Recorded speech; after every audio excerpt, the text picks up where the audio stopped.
Hello friends, હું દીપ્તિ વ્યાસ અને તમારું સ્વાગત છે વિજ્ઞાનના લેક્ચરમાં ધોરણ 9 વિજ્ઞાન. એમાં આજે આપણે અભ્યાસ કરીશું ચેપ્ટર 8 ગતિ. ભૌતિકશાસ્ત્રની શરૂઆત આપણે ગતિના ચેપ્ટરથી કરીશું.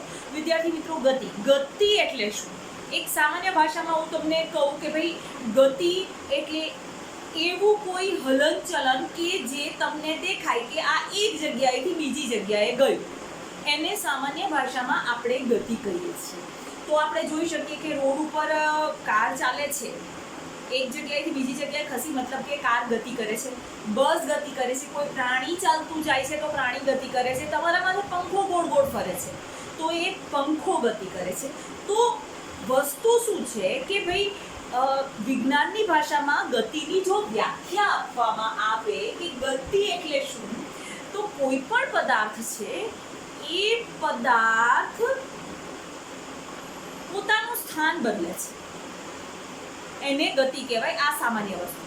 હવે એને હું થોડુંક વધારે વિસ્તૃત કરીને વિજ્ઞાનની ભાષામાં હું તમને કહું તો કોઈ પણ પદાર્થ છે એ પદાર્થ સમયની સાપેક્ષે અથવા તો સમયની સાથે એક જગ્યાએથી બીજી જગ્યાએ જાય છે, સમયની સાથે સ્થાન બદલે છે, તો એ પદાર્થ ગતિમાં છે એમ કહેવાય. અત્યારે હું અહીંયા આગળ તમારી સામે ઊભી છું. આપણે એવું કહીએ કે 0 સેકન્ડ છે કે હું સામે તમારી સામે ઊભી છું, ત્યારે આપણે ટાઈમ ધારો કે નોંધી લઈએ કે ભાઈ 0 સેકન્ડ સમય છે. હવે 1 અને 2 સેકન્ડમાં હું 2 ડગલા ખસી, તો વસ્તુ એ થઈ કે ભાઈ ગતિ કરી છે 2 સેકન્ડની અંદર. આ વ્યક્તિ છે એણે 2 ડગલા જેટલું પોતાનું સ્થાન બદલ્યું, તો આ વસ્તુ છે એ ગતિમાં કહેવાય. તો આ થઈ ગયું ગતિનો સામાન્ય ખ્યાલ કે જે કોઈ પણ પદાર્થ સમયની સાથે અથવા તો સમયની સાપેક્ષે અથવા તો બીજા કોઈ પણની સાપેક્ષે સ્થાન બદલે છે ને એને ગતિ કહેવાય. હવે આ સાપેક્ષ શું ને એ હું તમને આગળ સમજાવીશ, પણ અત્યારે ખાલી એટલું યાદ રાખો કે સમયની સાથે કોઈ પણ પદાર્થનું સ્થાન બદલાય ને તો એ પદાર્થ ગતિમાં છે એમ કહેવાય. મેં તમને મારા ઉદાહરણ દ્વારા સમજાવ્યું. હવે છે કે ભાઈ ગતિના ઉદાહરણો કયા તો સામાન્ય જનજીવનમાં તમને બહુ બધા ગતિના ઉદાહરણ મળશે. દાખલા તરીકે એક માખી ફરે છે ને તો એ પણ ગતિમાં કહેવાય. મેં આગળ કીધું એમ કે ભાઈ એક રસ્તા ઉપર ચાલી જતી કાર એ ગતિમાં કહેવાય. આકાશમાં ઉડતું વિમાન ગતિમાં કહેવાય. માથે પર તો પંખો ગતિમાં કહેવાય. વહેતું પાણી ગતિમાં કહેવાય. તો આ બધા ગતિના ઉદાહરણ છે. એનાથી થોડુંક અંદર જઈએ તો આપણા શરીરની અંદર તો બહુ બધી પ્રક્રિયાઓ થાય છે જે ગતિમાન કહેવાય. સૌથી પહેલું તો આપણા આખા શરીરની અંદર હૃદય દ્વારા પમ્પિંગ થઈને જે લોહી ફરે છે તો લોહી ગતિમાં કહેવાય. ભલે આપણે સ્થિર છીએ, અંદર લોહી મારા માથાથી લઈને પગ સુધી સતત ફર્યા કરે છે ગતિમાં કહેવાય. એવી જ રીતે કોઈ પણ ક્રિયા આપણે જોઈએ છીએ કે સાંભળીએ છીએ કે સૂંઘીએ છીએ કે સ્વાદ પારખીએ છીએ કે સ્પર્શ કરીએ છીએ, એ કોઈ પણ ક્રિયા થાય છે અને સીધો મગજમાં સંદેશો પહોંચી જાય છે કે ઓકે આ વસ્તુ આમ છે. કે દાખલા તરીકે આ ગરમ છે, મેં ટચ કર્યું ને મેં હાથ લઈ લીધો, બરોબર છે. કઈ પ્રક્રિયા થઈ હશે? ઓકે, મારી ચામડીની નીચે જે ચેતાતંતુઓ છે એણે મગજને સંદેશો આપ્યો કે ભાઈ આ વસ્તુ ગરમ છે, તમે હાથ લઈ લો ને હાથ તરત ખેંચાઈ જાય છે. તો એ ગતિ વગર નથી થતું. અહીંથી ચેતાતંતુઓ સંદેશો લઈને મગજ સુધી જાય છે અને હાથ પાછો ખેંચાઈ જાય છે. તો આ એક બહુ ઝડપી પ્રક્રિયા છે ને કદાચ હું એવું માનું છું કે આપણું જે શરીર છે ને એ એકદમ એક અજાયબી છે. દુનિયાના 7 વંડર 7 અજાયબીઓને ભૂલી જાઓ ને આપણા શરીરને જુઓ ને તો એવું લાગે કે બધા કરતાં મોટી અજાયબી તો આપણું શરીર જ છે. તો આ બધા વિદ્યાર્થી મિત્રો ગતિના ઉદાહરણ થયા. પછી તમારા પુસ્તકમાં કીધું છે કે ગતિ છે ને ઘણા બધા પ્રકારે થઈ શકે. તો એમાં 3-4 પ્રકાર આપ્યા છે ગતિના. એ ગતિ છે સુરેખ ગતિ, વર્તુળાકાર ગતિ, પછી કંપન ગતિ, ચાક ગતિ અને પછી આપી છે એક દોલન પ્રકારની ગતિ. આ 5 ગતિનો ઉલ્લેખ તમારા પાઠ્યપુસ્તકમાં થયો છે. તો આપણે શરૂઆતથી લઈએ. સુરેખ ગતિ કોને કહેવાય? કોઈ પણ પદાર્થ એક સીધી લીટીમાં ગતિ કરે છે, ક્યાંય વળ્યા વગર. એક સરસ મજાનો હાઈવે છે ને એની ઉપર પાણીના રેલાની જેમ કાર ચાલી જાય છે, સમયની સાથે સ્થાન બદલે છે એટલે એ ગતિમાં છે. તો કોઈ પણ પદાર્થ છે એ પદાર્થ એક સીધી લીટીમાં ગતિ કરે છે ને, તો એવી ગતિને કહેવાય સુરેખ ગતિ. ઓકે, એમાં ક્યાંય વળવાનું ના આવે, એક સીધી લીટીમાં ગતિ કરે છે એ સુરેખ ગતિ. મેં તમને કહી દીધું કે ઉદાહરણ એ આપી દીધું કે કોઈ હાઈવે ઉપર ચાલતી કાર એ સુરેખ ગતિનું ઉદાહરણ કહેવાય. વર્તુળાકાર ગતિ બીજું, તો કોઈ પણ પદાર્થ છે એ પદાર્થ કોઈ એક વસ્તુને કેન્દ્રમાં રાખીને ગોળ ગોળ ફરે છે આવી રીતે, તો એને વર્તુળાકાર ગતિ કહેવાય. હવે વર્તુળાકાર ગતિનું હું તમને ઉદાહરણ આપું તો ભાઈ તમે હાથમાં લંગીસ બાંધ્યો છો. લંગીસ એટલે શું? તો દોરીની આગળ પથ્થર બાંધ્યો છે એ તમે હાથમાં લીધો ને તમે હાથ ઊંચો કરીને ગોળ ગોળ ફેરવો છો, તો આ વર્તુળાકાર ગતિનું ઉદાહરણ થયું. તમારા માથે પંખો ફરે છે તો એ પંખો વર્તુળાકાર ગતિનું ઉદાહરણ થઈ ગયું. તો કોઈ પદાર્થ છે એ ગોળાકાર માર્ગે ગતિ કરે છે ને, એવી ગતિને કહેવાય વર્તુળાકાર ગતિ, ગોળાકાર માર્ગે ગતિ થવી. પછી આવે છે કંપન. કંપન એટલે શું? તો કંપન એટલે વાઇબ્રેશન. હવે કોઈ પણ પદાર્થ છે એ એના સ્થાનથી ઉપર નીચે હલ્યા કરે ને એને કંપન કહેવાય. આ એનું સ્થાન છે. અહીંયા આ કોઈ પદાર્થ છે ને એ પદાર્થ કોન્સ્ટન્ટ આમ થયા અથવા તો આમ થયા કરે, કાં ઉપર નીચે હલે ને કાં આજુબાજુ કોન્સ્ટન્ટ એક જ ધારું એક જ ઝડપથી હલ્યા કરે છે, તો એને કહેવાય કંપન ગતિ. અને કંપન ગતિ તમારે અનુભવવી હોય તો તમારા મોબાઈલને વાઇબ્રેશન મોડ ઉપર રાખી દો. વાઇબ્રેશન એટલે જ કંપન. મેસેજ આવ્યો કે ફોન આવ્યો એટલે તમારું મોબાઈલ કરીને હલ્યા કરશે.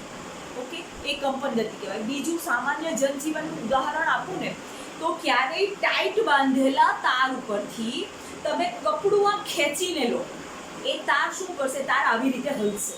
ઓકે, તો આ વસ્તુ થઈ ગઈ કંપનનું ઉદાહરણ જે તમે આવી રીતે બતાવી શકો. આ કંપનનું ઉદાહરણ થઈ ગયું કે ભાઈ એક સ્થાન છે એનાથી ઉપર નીચે આવી રીતે, અથવા તો એક સ્થાન છે એનાથી આગળ પાછળ આવી રીતે કોન્સ્ટન્ટ ખસ્યા કરે છે, એક કંપનનું ઉદાહરણ થઈ ગયું. હવે આવે છે ચાક ગતિ. ચાક ગતિ અને વર્તુળાકાર ગતિમાં ફેર છે. વર્તુળાકાર ગતિ એટલે કોઈ એક પદાર્થ છે એ પદાર્થ ગોળ ગોળ ફર્યા કરશે કોઈ એક વસ્તુની ગોળાકાર માર્ગે, એ વર્તુળાકાર ગતિ. ચાક ગતિ કોને કહેવાય? તો ચાક ગતિ એને કહેવાય વિદ્યાર્થી મિત્રો કે એક વસ્તુ છે એ પોતે પણ ગોળ ગોળ ફરે છે ને ગોળ ગોળ ફરતો બીજા ચક્કર લગાવે છે. આ પોતે સ્થિર છે અને ગોળ ફરે છે તો એ વર્તુળાકાર ગતિ. પણ આ પોતે પણ ગોળ ગોળ ફરતો જાય છે અને પાછું એનો જે ફરવાનો માર્ગ છે એ વર્તુળાકાર છે. તો ડબલ અહીં આગળ ગતિ થઈ. એક તો પોતે ગોળ ગોળ ફરે છે, સાથે સાથે એ એક ચક્કર પણ પૂરું કરે છે, વર્તુળાકાર ગતિ પણ પૂરી કરે છે. તો આ વસ્તુ થઈ ગઈ ચાક ગતિ. તમને ભમરડો દોરી બાંધી અને તમે એને ફેંકો છો, શું થશે? ભમરડો, સપોઝ આ ભમરડો છે, આ ભમરડો પોતાની દિશામાં પોતે તો ગોળ ગોળ ફરશે પણ ગોળ ગોળ ફરીને એ ગોળાકાર ચક્કર કાપશે. તો એ થઈ ગઈ ચાક ગતિ. બીજું તમને ઉદાહરણ આપું ને તો પૃથ્વીની ગતિ સૂર્યની આજુબાજુ.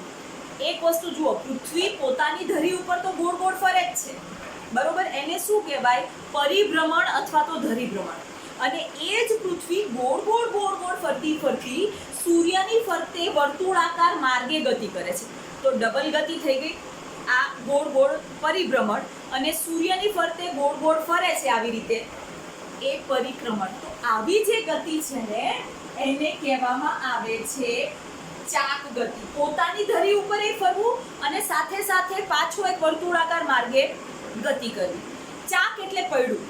તમે કોઈ પણ વાહનનું વ્હીલ લો તો એ બંને વાહનના વ્હીલ વચ્ચે એક રોડથી જોડાયેલા હોય. તમે એક સામાન્ય ગાડાની કલ્પના કરો, રોડ પણ ગોળ ગોળ ફરે છે અને પૈડું પણ ગોળ ગોળ ફરે છે. આને કહેવાય ચાક ગતિ. કદાચ એના નામ ઉપરથી ચાક ગતિ નામ પડ્યું હશે. તો આ વસ્તુ થઈ ગઈ ચાક ગતિ. હવે આવે છે દોલન. દોલન કોને કહેવાય? તો દોલન એક એવી વસ્તુ છે કે કોઈ એક વચ્ચેનું સ્થાન છે, એ વચ્ચેના સ્થાનથી કોઈ પણ પદાર્થ છે એ ડાબી બાજુ જમણી બાજુ, ડાબી બાજુ જમણી બાજુ એવી રીતે ખસ્યા કરે છે. અથવા તો કોઈ પદાર્થ છે એ પદાર્થથી કા ઉપર જાય કા નીચે આવે, કા ઉપર જાય કા નીચે આવે, તો એને દોલિત ગતિ કહેવાય. હું તમને સામાન્ય ઉદાહરણ આપું તો પહેલાના જમાનામાં લોલકવાળી ઘડિયાળ આવતી. કેવી ઘડિયાળ આવતી? તો લોલકવાળી, કે ભાઈ આવી રીતે ચોરસ ડબ્બો હોય, અહીંયા આગળ ઘડિયાળનું ચકરડું હોય, એમાં વાગ્યા હોય, અહીંયા આગળ એક રોડ સળિયાની મદદથી આવી રીતે નીચે એક ગોળાકાર બોલ જેવું લટકાવ્યું હોય, અથવા તો એક ગોળાકાર નાનકડી ડીશ જેવું લટકાવ્યું હોય. આ ઘડિયાળને તમે ચાવી ભરો ને એટલે આ લોલક છે ને, એ લોલક આમ જાય, પાછું વચ્ચે આવે, પાછું આમ જાય, પાછું વચ્ચે આવે. તો આવી રીતે ટક ટક ટક ટક કરીને એ પોતાની ગતિ ચાલુ રાખે. મતલબ કે કોઈ વચ્ચેનું સ્થાન છે, ત્યાંથી ડાબી બાજુએ ગયું, ત્યાંથી જમણી બાજુએ ગયું, ત્યાંથી ડાબી બાજુએ ગયું, ત્યાંથી જમણી બાજુ. તો આ વસ્તુ છે ને એને દોલિત ગતિ કહેવાય. તમારે અત્યારે ચલો એ ઘડિયાળ નથી મળતી, ઇટ્સ ઓકે. તમારે એ વસ્તુ સમજાવી હોય ને તો એક આઈડિયા આપું. કોઈ ઊંચા સ્થાન ઉપર દોરીથી એક પથ્થરને નીચે લટકાવો, પછી પથ્થરને આવી રીતે વચ્ચેથી છોડીને મૂકી દો. એ જે ગતિ કરે છે ને એને દોલિત ગતિ કહેવાય. એક જ સેકન્ડ. મારી પાસે આ ઇયરફોન છે.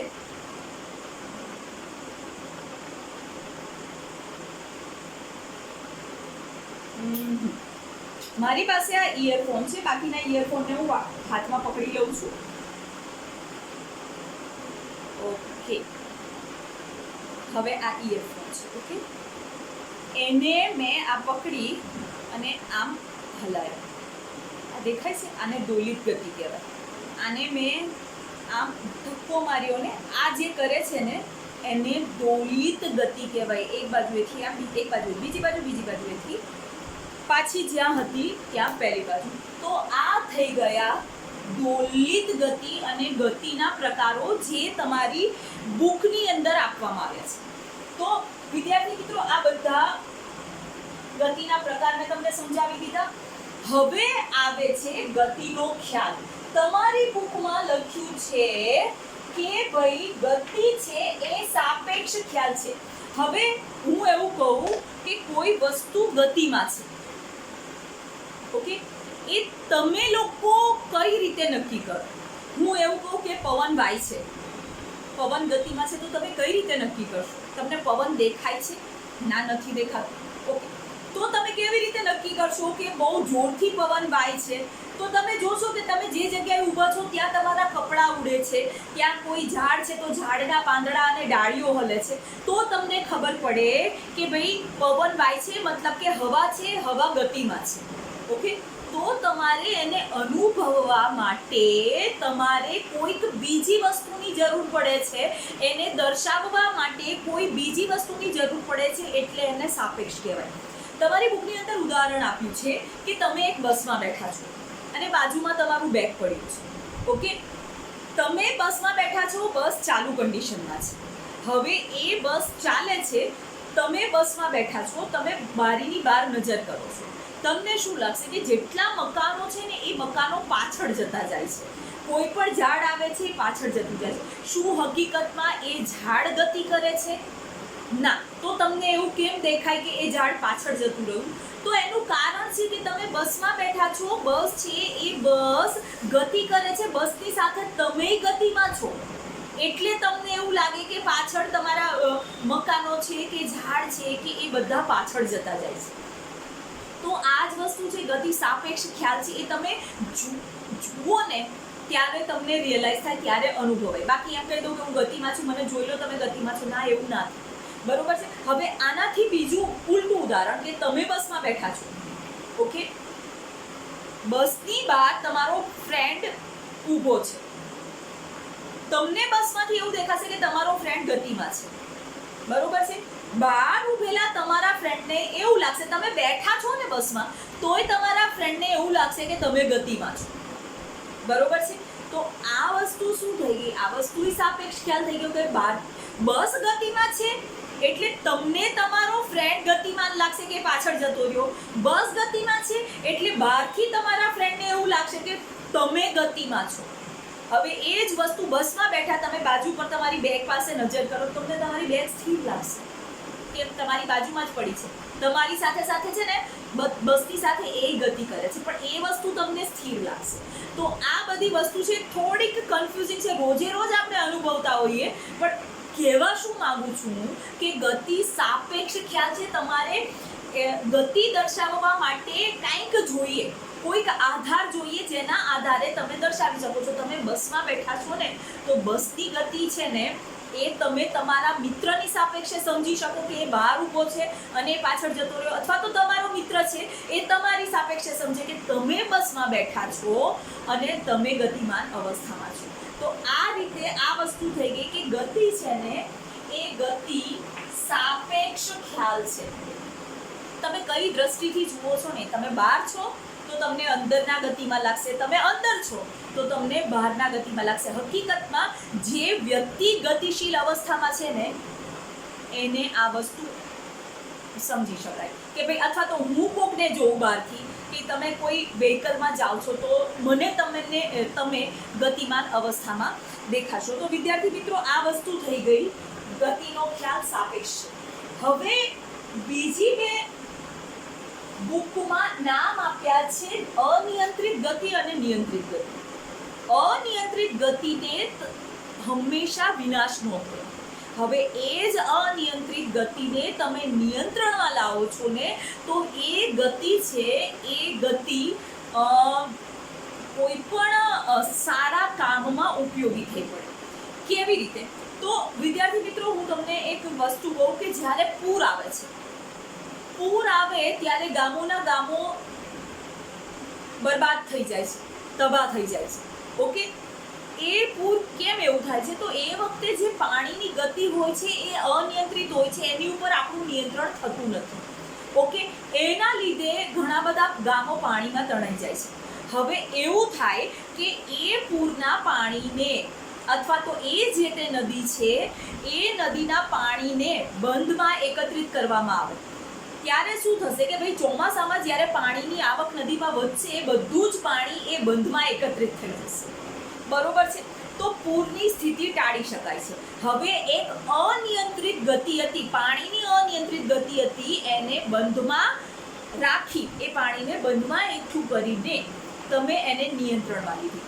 હવે એ જ વસ્તુ છે, જ્યારે તમે બંધના દરવાજા ખોલો છો અને ટર્બાઇન ચલાવીને વિદ્યુત ઉત્પન્ન કરો છો, તો તમે એ જળ વિદ્યુત ઉત્પન્ન કર્યું કહેવાય, અને એ વિદ્યુત માનવ સેવાના કામમાં લાગે છે. તો આ અનિયંત્રિત ગતિ હતી જે પૂરની કે નદીના પાણીની, એને નિયંત્રિત કરી અને માનવ સેવાના ઉપયોગમાં લીધી. પછી એવી જ રીતે બીજું એક ઉદાહરણ તમારી બુકની અંદર આપ્યું છે કે ભાઈ, કોઈ પણ પદાર્થ છે ને એ પરમાણુઓનો બનેલો છે, અને પરમાણુઓમાં રહેલા ઇલેક્ટ્રોન છે ને એ ઇલેક્ટ્રોન સતત ભમ્યા કરે છે. હવે એ જ ઇલેક્ટ્રોન છે, એ ઇલેક્ટ્રોનની ગતિને નિયંત્રિત કરીને જુદા જુદા ઇલેક્ટ્રોનિક્સ ડિવાઇસીસ બને છે, જુદા જુદા ઇલેક્ટ્રોનના સાધનો બને છે, બરોબર છે? આડેધડ ઇલેક્ટ્રોન ગતિ કરતા હોય એને તમે એક નિયંત્રણમાં લાવો છો, અને એ વસ્તુ છે એ વસ્તુ તમે એક સાધનમાં ફોરવર્ડ કરો છો ઇલેક્ટ્રોનની ગતિને, એક સરસ મજાનું ઇલેક્ટ્રોનિક્સ ડિવાઇસ બને છે. આ વસ્તુ ક્યાં ભણવાની આવે? આ વસ્તુ ભણવાની આવે જ્યારે ઇલેક્ટ્રોનિક શાખામાં તમે સ્નાતક બનો, બરોબર છે? તમે ગ્રેજ્યુએશન કરો તો એમાં આ બધી વસ્તુ આવે છે. એવી જ રીતે જ્યારે ન્યુક્લિયર ઉર્જા, અણુ ઉર્જા ઉત્પન્ન થાય છે, તો એમાં શું હોય છે? તો એમાં ન્યુટ્રોનની અનિયંત્રિત ગતિને નિયંત્રણમાં લેવામાં આવે છે. એ ન્યુટ્રોનની ગતિને નિયંત્રણમાં લઈ એને રેડિયો એક્ટિવ પદાર્થ ઉપર એનો મારો ચલાવવામાં આવે છે. એક બહુ જ રેગ્યુલેશન રેગ્યુલેટ કરેલી પ્રોસેસમાંથી એને પસાર કરવામાં આવે છે. એ રેડિયો એક્ટિવ તત્વના પરમાણુને તોડે છે અને પુષ્કળ ન્યુક્લિયર ઉર્જા ઉત્પન્ન થાય છે, જેનાથી ઘણા બધા વિદ્યુત મથકોમાં વીજળી ઉત્પન્ન કરી શકાય છે. અને એવા જાપાન પાસે એવા પ્લાન્ટ છે કે એ લોકો ન્યુક્લિયર રિએક્ટરથી ન્યુક્લિયર ઉર્જા ઉત્પન્ન કરે છે અને એમાંથી એ લોકો વિદ્યુત મેળવે છે. તો આ વસ્તુ થઈ ગઈ નિયંત્રિત ગતિ અને અનિયંત્રિત ગતિ. કેવી રીતે અનિયંત્રિત ગતિને નિયંત્રિત કરીને માનવ સેવાના કામમાં લગાવી શકાય છે. હવે પછીનું જે ગતિનું ચેપ્ટર શરૂ થાય છે ને એ અહીંયાથી શરૂ થાય છે. સંદર્ભ બિંદુ કે ઉગમ બિંદુ કોને કહેવાય? સંદર્ભ બિંદુ કે ઉગમ બિંદુ. તો એક વસ્તુ યાદ રાખજો વિદ્યાર્થી મિત્રો કે તમારે ગતિ પદાર્થ કરે છે ને તો એ પદાર્થ ગતિ ક્યાંથી શરૂ કરે છે ને એ સ્થાન દર્શાવવું અગત્યનું છે. તો વ્યાખ્યા આ રીતે થશે કે કોઈ પણ એક નિશ્ચિત બિંદુથી પદાર્થ અથવા તો વસ્તુ ગતિ કરવાનું શરૂ કરે એને એ પદાર્થનું સંદર્ભ બિંદુ કે ઉગમ બિંદુ કહેવામાં આવે. કેવી રીતે એ આપણે જોઈએ. ચાલો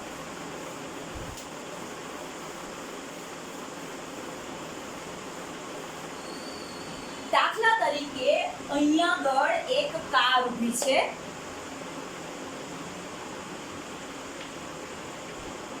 આ મેં કાર દોરી.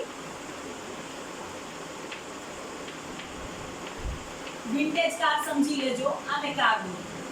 આ કાર અહીંયા આગળ 0 પોઈન્ટ ઉપર ઊભી છે, બરોબર? અને એક સીધી રેખામાં એ ગતિ કરે છે. સંદર્ભ બિંદુ કોને કહેવાય? જ્યાં કાર ઊભી છે, જ્યાંથી ગતિ કરવાની શરૂઆત કરે એ બિંદુને સંદર્ભ બિંદુ કહેવાય. તો આ 0 છે ને એને સંદર્ભ બિંદુ અથવા તો ઉદ્ગમ બિંદુ કહેવાય. ઉગમ બિંદુ જ્યાંથી ગતિની શરૂઆત થાય છે. તો એ બિંદુ છે, એ બિંદુને સંદર્ભ બિંદુ અથવા તો ઉગમ બિંદુ કહેવામાં આવે છે. તો વિદ્યાર્થી મિત્રો આ બધી શરૂઆતની ટર્મિનોલોજી કો તો ટર્મિનોલોજી કે વ્યાખ્યા કો તો વ્યાખ્યા મેં શરૂઆતની બધી બેઝિક માહિતી તમને આપી દીધી. હવે ગતિને અનુલક્ષીને જુદા જુદા પ્રકાર પડશે કે ભાઈ ગતિમાં અંતર કોને કહેવાય, ગતિમાં સ્થાનાંતર કોને કહેવાય, એ બધું હવે ચાલો આપણે સમજીએ. સંદર્ભ બિંદુ વિદ્યાર્થી મિત્રો જોયું કે ભાઈ ગતિની શરૂઆત દર્શાવવા કોઈ નિશ્ચિત બિંદુની જરૂર પડે એને સંદર્ભ બિંદુ કહેવાય. ઓકે, સંદર્ભ બિંદુ છે એ સંદર્ભ બિંદુ સ્થાન બદલાય ને એના આધારે સંદર્ભ બિંદુ પણ બદલાય છે. એનું ઉદાહરણ આપું કે ભાઈ અહીંયા આગળ એક શાળા છે.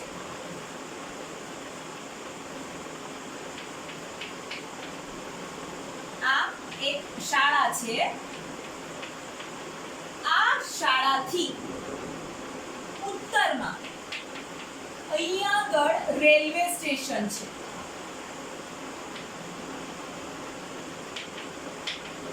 આ શાળાથી રેલવે સ્ટેશન ઉત્તરમાં 2 કિલોમીટર દૂર છે અને આ જ શાળાથી બસ સ્ટેશન દક્ષિણમાં, આ સાઉથ થઈ ગયું. અહીંયા આગળ હું કરી દઉં કે ભાઈ આ બસ સ્ટેશન, આ શાળાથી બસ સ્ટેશન છે એ બસ સ્ટેશન 2.5 કિલોમીટર દૂર છે. તો આ શાળા માટે સંદર્ભ બિંદુ 2 થયા. રેલવે સ્ટેશન પહેલું સંદર્ભ બિંદુ થયું, મતલબ કે રેલવે સ્ટેશનથી આ શાળા 2 કિલોમીટર દૂર છે. એવી જ રીતે બસ સ્ટેશનથી આ શાળા 2.5 કિલોમીટર દૂર છે. તો વસ્તુ એ થઈ કે સંદર્ભ બિંદુ બદલાઈને તો સ્થાને બદલાય છે અથવા તો સ્થાન બદલાઈને તો સંદર્ભ બિંદુ બદલાય છે. હવે હું એવું કહું કે ભાઈ રાજકોટથી અમદાવાદ છે, એ અમદાવાદ દાખલા તરીકે 250-300 કિલોમીટર દૂર છે. ઉદાહરણ આપું છું, સમજી લેજો. અને રાજકોટથી જામનગર છે એ 100 કિલોમીટર દૂર છે.